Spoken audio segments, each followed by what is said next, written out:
In this video I'm going to show you how to block someone on Facebook Messenger. That is quite simple and easy to do, so let's begin. And first, open up your Facebook Messenger, go into chats, and now there, to be able to block some person, you have to swipe to the left on some conversation to open up that options, and here hit on more.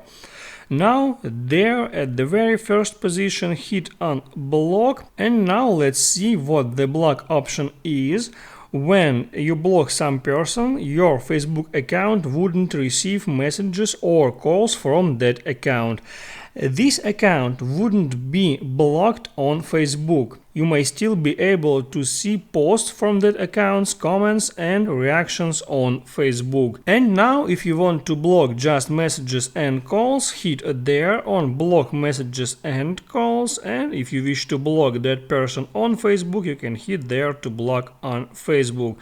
I'll select block messages and calls and confirm that action. And now that person is blocked. To unblock that person, you can hit on that conversation and there hit on unblock, and again hit there on unblock messages and calls, hit unblock, and then hit done.